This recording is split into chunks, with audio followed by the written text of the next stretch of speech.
el nombre del Padre, y del Hijo, y del Espíritu Santo. Amén. Señor, abre mis labios. Y cantará mi boca tu alabanza. Señor, te confieso todos mis pecados, mis flaquezas y mis fallas, mis muchísimas fallas.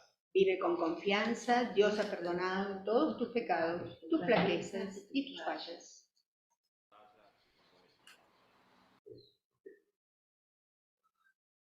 En el nombre del Padre, y del Hijo, y del Espíritu Santo. Amén. Señor, abre mis labios. Y cantará mi boca tu alabanza. Señor, te confieso todos mis pecados, mis flaquezas y mis fallas, mis muchísimas fallas. Vive con confianza, Dios ha perdonado todos tus pecados, tus flaquezas y tus fallas.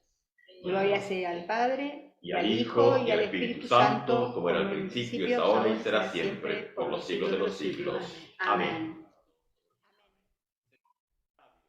Y vamos a escuchar la lectura bíblica, San Marcos, capítulo 1, 29 al 39. ¿Qué dice? Gloria sea al Padre, Y al Hijo, y al Espíritu Santo, como era al principio, es ahora y será siempre, por los siglos de los siglos. Amén. Cuando salió, Y vamos a escuchar la lectura Agó, bíblica, San fue Marcos, con Santiago y capítulo 1, Juan 29 al a casa de 39. Simón y Andrés. La suegra de Simón estaba en cama con fiebre. Lo dijeron de inmediato. Él se acercó, la tomó de la mano y la hizo levantar. Entonces, cuando salió a fiebre y se puso a servirlos. Al atardecer, Santiago de ponerse el sol, Simón y Andrés llevaron a todos los enfermos y endemoniados. La suegra de Simón y la ciudad entera se reunió delante de la puerta. Lo dijeron de inmediato. Jesús curó a muchos enfermos, la tomó de la mano y la hizo levantar. Que sufrían de diversos males. Entonces, y expulsó a muchos demonios. Pero a estos no los dejaba hablar, porque sabían quién era él. Por la mañana llevaron a todos los enfermos y endemoniados. Jesús se levantó y la ciudad entera se fue a un lugar desierto. Allí estuvo orando. Jesús curó a muchos Simón salió a buscarlo con sus compañeros, y cuando la encontraron le de diversos males. Y todos te andan buscando. Pero él respondió, vayamos a otra parte, a predicar también a las poblaciones vecinas, porque para eso he salido. Y fue predicando en las sinagogas de toda la Galilea y expulsando demonios. Allí estuvo orando. Simón salió a buscarlo con sus compañeros, y cuando Gracias encontraron a de diversos ustedes, males. Dios nuestro Padre, Todos Hijo te andan Jesucristo. buscando. Amén.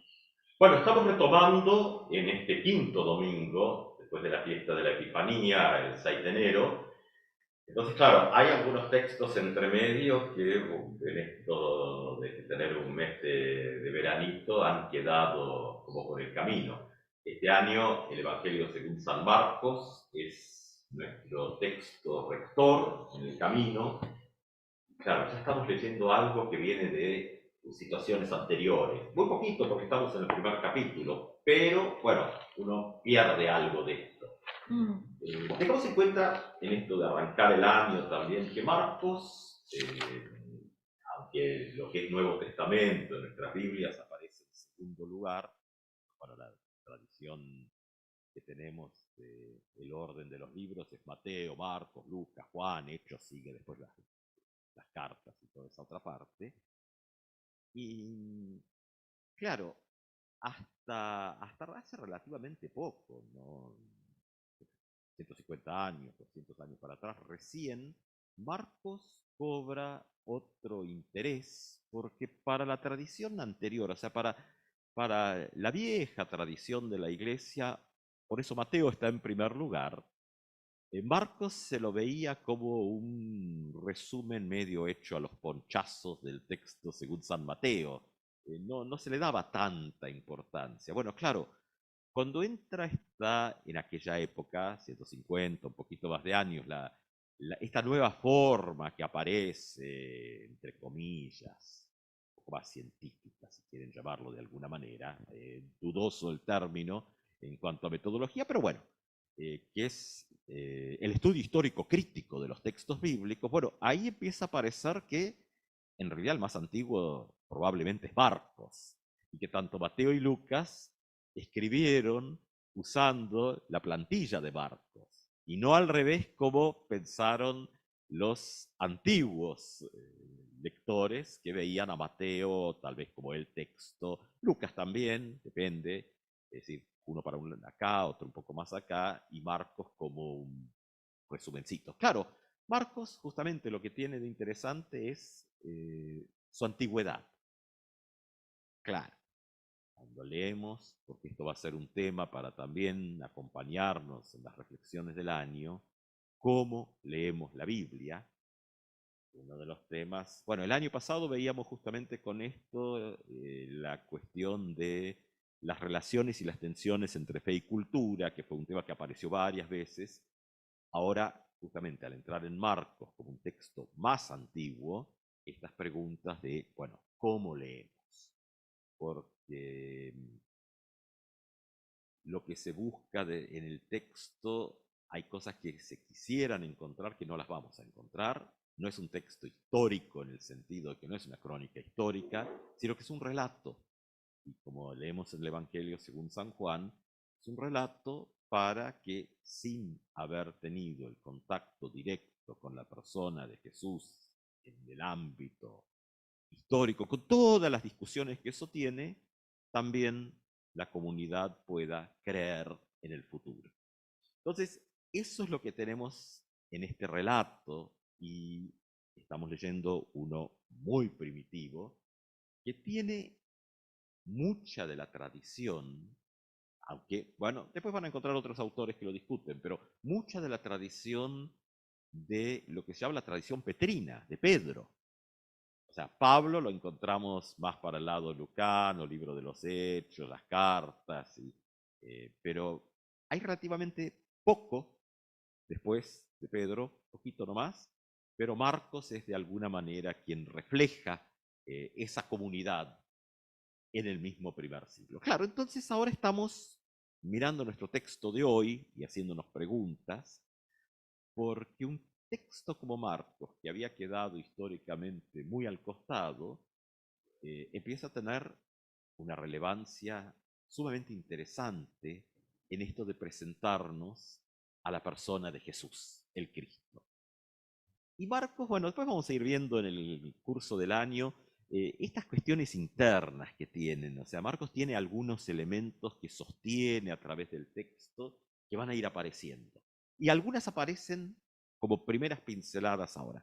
Pero, dicho este pequeño marquito como introducción, estamos leyendo en el primer capítulo, Marcos es muy escueto, así que esto arranca con la predicación del Bautista, el bautismo de Jesús, que son todos textitos muy breves, las tentaciones en el desierto, que solamente hay uno o dos versículos, creo que es hasta uno solo, si no, dos, me patina la memoria, y después la predicación de Jesús, que es como entra Marcos. O sea, Marcos va a centrar el personaje, digamos, que nos está presentando en esta cuestión de el Jesús predicador, el Jesús sanador en las distintas versiones, tanto como exorcista, diríamos, y como curador. Esto va a ir apareciendo, y son los textos de hoy. Justo antes del que hemos leído está en la sinagoga de Cafarnaúm, donde es lo que nos va a dar pie a nuestro texto de hoy. En el marco de la sinagoga es donde se produce la curación, la primera, según el relato de Marcos, la curación del endemoniado. Y es lo que nos da pie para nuestro texto de hoy. Porque cuando comienza el tema de las enseñanzas que llaman la atención de pronto de aquellas personas que están en la sinagoga, y hay un tema de la autoridad que aparece en contraposición con la autoridad de los escribas. Este enseña con autoridad y no como los escribas. Eso lo van a tener un poquito antes de lo que hemos leído hoy. Entonces ya Marcos es un evangelio disruptivo, porque empieza a colocar situaciones de cuestionamientos y confrontaciones. y aquí la clave también para nuestro texto, quien reacciona en la sinagoga es él, y ahora el texto juega un poco, porque de pronto el poseído, o sea, acá hay una cantidad de términos en el texto que después nosotros tenemos el problema de que en 2000 años de cristianismo se han tergiversado. No es tal vez el uso más de época. El poseído que está cómodo en la sinagoga tal cual está. Cuando decimos sinagoga tenemos que traducir el texto. Ese es el problema a veces de usar eh, palabras que vamos heredando a través de los idiomas. Sinagoga significa congregarse, reunirse, igual que eclesía, iglesia, significa asamblea, reunión. Hay tradiciones que cuando hablan del culto hablan de la reunión y es correcto porque eso es eclesía. Nosotros después le empezamos a asignar otros sentidos. Hoy en día, si decimos sinagoga, pensamos en ir a una celebración de la comunidad judía en su edificio religioso. Si decimos iglesia, probablemente pensamos en alguna congregación cristiana y vamos ahí. Pero no es el uso del texto. En todos estos casos, para estos textos, tenía que ver con la gente. A veces la sinagoga es en una casa, a veces la sinagoga es debajo de un árbol, a veces la iglesia es una casa o debajo de un árbol. Fíjense que en realidad es la traducción griega que el cristianismo continúa un término. Entonces, cuando leemos acá sinagoga, tenemos que pensar reunión comunitaria, donde en la época, en los pequeños pueblos, este circuito de reuniones comunitarias, bueno, tenían esto del tutti quanti, que uno ve también cada vez menos, pero a veces en el interior uno lo ve, ¿no? Donde eh, la pequeña iglesia del pueblo es también el punto de encuentro y reunión de un montón de cosas. Se va perdiendo en las ciudades grandes, se va perdiendo en los otros formatos, pero eso estaba. Entonces, cuando pensamos en la lectura de estos textos, y hoy cuando nuestro texto nos ubica en la sinagoga, y después nos va a ubicar en la casa de Pedro y Andrés, pensemos más bien en el sentido de la reunión de gente, y no tanto en, a lo mejor, nuestras imágenes de lugares físicos, edificios y cosas, porque hay que ver si la sinagoga de Cafarnaúm tenía lugar propio, si era un saloncito o en climas que dentro de todo, fuera del invierno puntualmente, el resto del tiempo hace más bien calorcito, donde se encuentra la gente.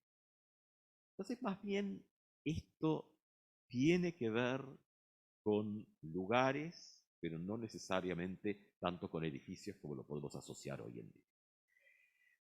También tengamos en cuenta que la sinagoga, la asamblea, la iglesia, como quieran ponerle el nombre, no era como hoy en día que nosotros tenemos el mundo como más compartimentado.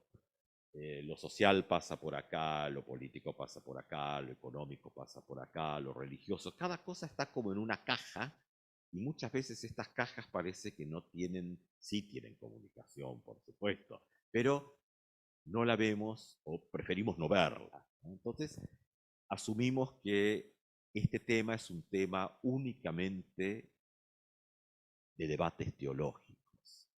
Y tiene que ver con todo. Tiene que ver con debates de la teología, tiene que ver con discusiones sobre la fe, tiene que ver cómo se cuida el campo, tiene que ver cómo se cuida de las viudas, los pobres, huérfanos. O sea, todas las tradiciones del Antiguo Testamento que conocemos están todas juntas acá. Entonces, cuando Marcos nos trae este relato donde el personaje que está poseído, y aquí es donde las películas nos hacen flaco favor porque le dan una sustancia al mal, y cuando en realidad lo que se está presentando acá en estas versiones es algo instalado, que por supuesto tiene que ver con imágenes de lo demoníaco de la época, como encontramos mucho en Lutero, pero que son de la Edad Media, no son las del texto bíblico tampoco, ¿no? Y las que tendremos hoy en día son las que tenemos hoy en día. Ahora, lo llamativo porque así es como nos toca leer el texto bíblico, es que el personaje, mientras no apareció esta enseñanza, palabra, como quieran llamarlo, de Jesús, que trae la autoridad que aparentemente el texto contrapone, que no tienen los escribas, está todo bien.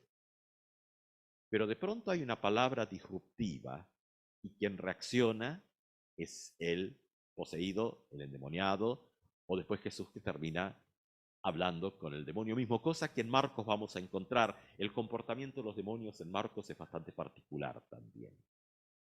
Casi cuando uno los mira se comportan como niños mal criados a quienes Jesús reta, echa o hasta ahí le piden algo. Bueno, no es la imagen que por ahí tenemos también que el medioevo y Hollywood se han encargado de esparcir sobre todo estos textos. También en este relato son los demonios los que reconocen a Jesús. Y les dice, cállense la boca, basta, cállense. Los va retando. Marcos tiene un secreto. ¿Quién es Jesús verdaderamente? Es un secreto que Marcos lo guarda a través de todo el relato hasta el final. Y los que deschaban cada tanto son los demonios. Cada tanto, y Jesús los hace callar. Es decir, porque Marcos tiene este proyecto debajo y los demonios también son disruptivos a su manera. Y hay un diálogo ahí. No es, por ejemplo, si nosotros miramos, no vamos a encontrar en Marcos las tentaciones en el desierto de la misma manera que encontramos en el otro. Si miramos las tentaciones de Jesús, dice, enseguida el Espíritu lo llevó al desierto, donde estuvo 40 días y fue tentado por Satanás, vivía entre las fieras y los ángeles le servían. Si nosotros después miramos los otros, Lucas, Mateo, vemos otro tipo de relato. Tengamos en cuenta que, texto más antiguo, los demonios y Satanás no es lo mismo. Recordemos que Satanás, en la figura bíblica, es el fiscal que está ahí al ladito de Dios acusando a los seres humanos. No es la imagen que nosotros construimos después. Las imágenes más antiguas son estas. Recuerdan Job, ¿no? Que Dios le dice, ¿con quién está hablando? Con Satán. Y dice, mira qué lindo mi siervo Job, qué bueno, cómo me quiere, cómo me alaba. Y el otro dice, jaja, sí, claro, porque le das todo. Sacáselo y vas a ver cómo te maldice. Ahí uno ve cuál es esta figura más antigua. Ahora todo es mezclado. Ahora nosotros heredamos, después de 2000 años de texto cristiano y 1000 y pico de años más del texto anterior, el texto de la comunidad judía, donde todo esto se alimenta, pero todo eso amontonado da un licuado que, bueno, uno puede terminar teniendo que ir apurado al baño tomando esas cosas. Entonces, bueno, tenemos a un Jesús, que es el texto que los prepara para el de hoy, en el marco de la comunidad como sociedad, porque no están las divisiones de hoy en día. En esa sociedad, comunidad, hay algo que tiene problemas y hay una palabra de autoridad que sacude. Vamos, en los próximos domingos, los próximos textos nos van a ir mostrando de qué se trata. Quien rápidamente toma nota de eso es el poseído, porque también, esto ya es meterse más en lo estructural, pero no importa, también, así como está llegando a la comunidad amplia, desde la comunidad de fe hasta la sociedad, hasta todos los ámbitos, economía, política, todos los ámbitos, está llegando una palabra desde afuera, decía el doctor Mario Yutzis. Los demonios también tienen dato de afuera, que la comunidad interna no la tiene. Por eso sacude. No hay que mirarlo solamente desde el punto de vista de toda la idea del mal y todo esto, sino de un lenguaje que es hablado desde afuera. Hay un librito prologado por Mario Yutzis que trabaja todo esto, ¿no? Es decir, Y ahí es donde la comunidad también se va a renovar. Y va a tener que enfrentar sus propios demonios. Ahora, de lo comunitario, social o como quieran llamarlo, pasamos al ámbito de la familia, que posiblemente no es lo que nosotros y nosotras hoy entendemos por pequeña familia nuclear, sino que son familias también, familia comunidad.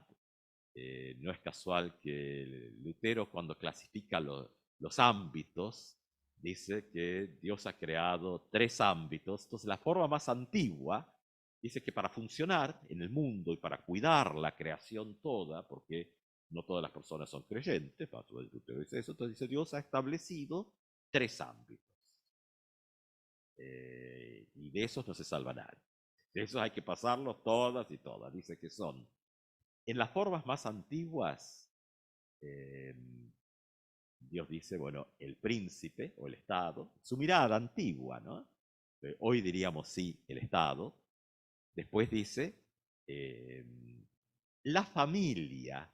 Y cuando uno lee, dice, pero ¿qué tiene que ver esto con la familia? Hoy diríamos la economía. Y el tercero es la iglesia, que tiene la función de enseñar. Y uno dice, bueno, pero no, para nosotros la iglesia es una cuestión de una relación de fe. En esos textos no es así. Nosotros vivimos de construcciones muy recientes y entonces perdemos toda esta riqueza.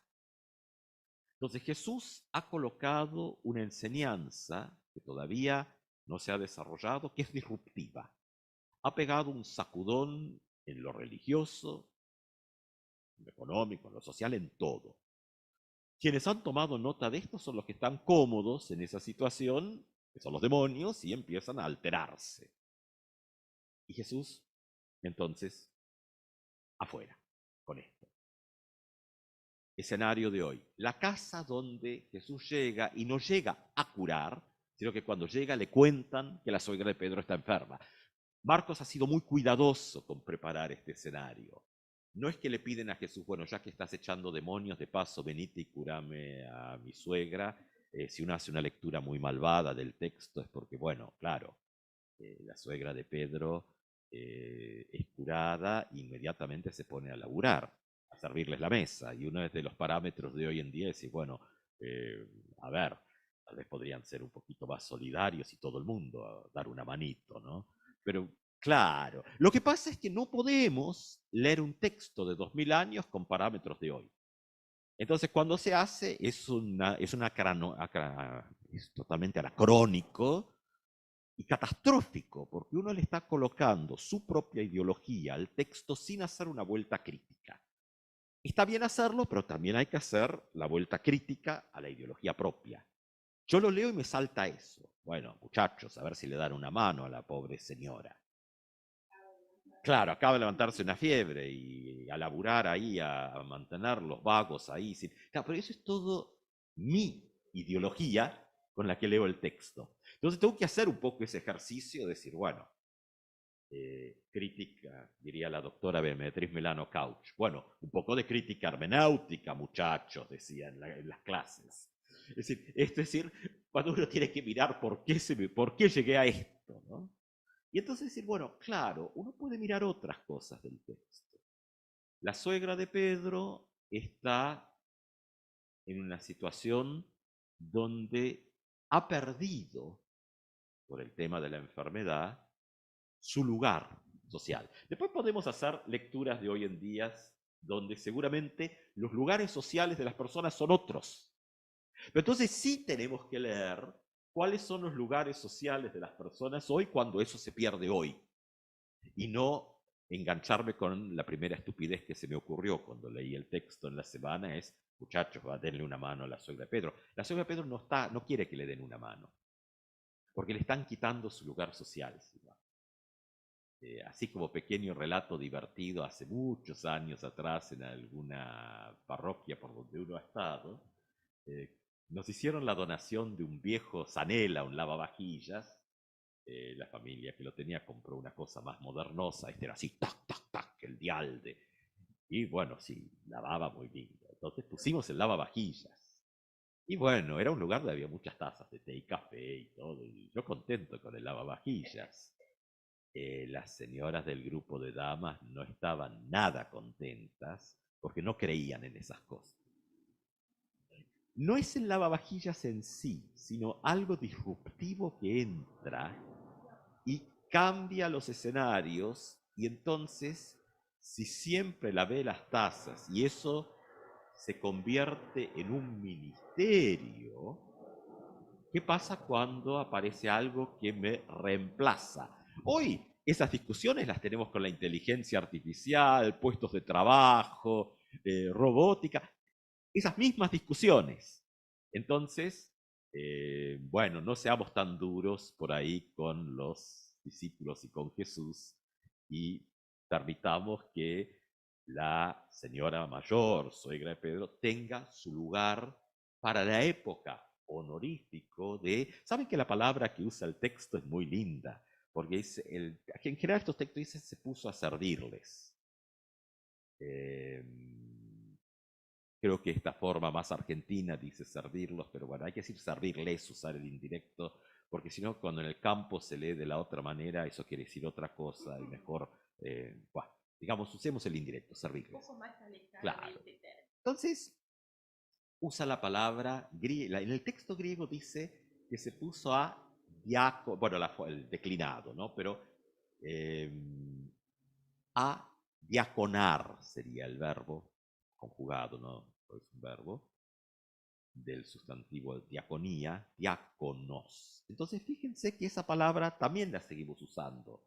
El servicio en la iglesia tiene una fuerte tradición diaconal, diacónica, o lo que quiera, pero que era servicio de mesas originalmente. Nuestra diaconía original, que no tiene mucho que ver con la de ahora, y hoy en día probablemente la diaconía a partir de Lutero debería estar en el ámbito del Estado, debería asumir esas responsabilidades. Bueno, si las asume o no es otra discusión, pero bueno, no va a dar para hoy. Entonces, el hecho de que la suegra de Pedro está curada, uno tendría que leerlo de alguna manera, haciendo esta autocrítica hermenéutica interpretativa, ha sido restaurada su lugar en la comunidad familiar. Y es esta comunidad amplia, porque las familias eran... Por eso hoy cuando se lee a Lutero que habla de la familia, los teólogos y las teólogas actuales dicen, bueno, los núcleos que trata Lutero hoy son política, economía y posiblemente educación, porque la cuestión de la fe y el enseñar en Lutero están unidas. Hoy están un poco separadas. Y a veces para bien, porque si no, cuando no se hace esa vuelta de un poquito de crítica de la interpretación, uno termina diciéndole a los discípulos hace 2000 años cosas que son de nuestras conversaciones de hoy, y nos mirarían como diciendo, manga de locos, ¿de qué están hablando? Y la suegra de Pedro probablemente se dijera, bueno, no, siéntese, ¿qué le vamos a hacer? Diría, ¿qué? ¿Acaso mi servicio no vale? Diría, muy enojada y con razón. Porque si uno lo trae a nuestro tiempo, la pregunta que viene es, bueno, cuando la inteligencia artificial se quede con todos los puestos de trabajo, vamos a decir que nuestro trabajo no vale más. El problema es que como va a ser mucho más cortado por el área de los costos, probablemente es lo que nos va a pasar. Entonces hay que poder mirar todo el cuadro. La suegra de Pedro, curada, ha sido restituida a su lugar en esa comunidad familiar. La sinagoga ha quedado, la comunidad grande, digamos, la asamblea grande, el pueblo, ha quedado medio así disruptado ahí con la presencia de las palabras de Jesús, han echado al demonio y la gente queda como, dice, epa, epa, ¿qué es esto? Y se genera otra comunidad, porque lo vienen a buscar a Jesús. Dice, se reunía la gente. En el texto griego usa la misma palabra. O sea, tengamos en cuenta que sinagogue es reunión. Entonces, la gente se vuelve a juntar. Se vuelve a armar sinagoga en estas formas antiguas, ahí porque quieren hablar con Jesús. Él se retira, Pedro dice, la gente te busca. Y aquí es donde Marcos nos traza para este año esta pincelada por donde nos va a invitar a caminar junto con lo que nos ofrece en este texto. Justamente un lenguaje que nos es hablado desde afuera, es decir, no va a quedar atrapado en los modelos establecidos, va a ser disruptivo, va a ser transformador, va a ser redentor, palabras que usamos. Todavía no nos dice cómo, pero bueno, el tiempo de Epifanía que celebramos va hacia la Cuaresma y hacia la Semana Santa, a la Pascua, que es el modelo con el cual este relato también nos va a ir acompañando, pero tomando distancia también de los modelos establecidos.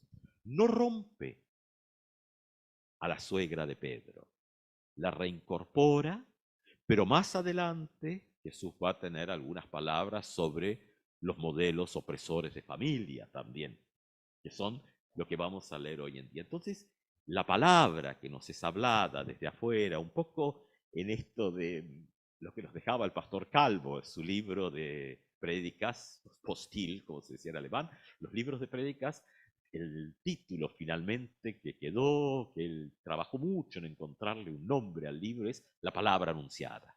Esa palabra que es transformadora y eficaz. Así que junto con las memorias, junto con las miradas, junto con traer a nuestro tiempo preguntas sobre cómo esa palabra que es Cristo mismo transforma todos los ámbitos de la vida, es donde nos encaminamos en este año en el Evangelio según San Marcos. Quiera nuestro buen Dios acompañarnos en este camino, transformando nuestras vidas en los distintos ámbitos de los cuales participamos todos los seres humanos. Que así sea. Amén.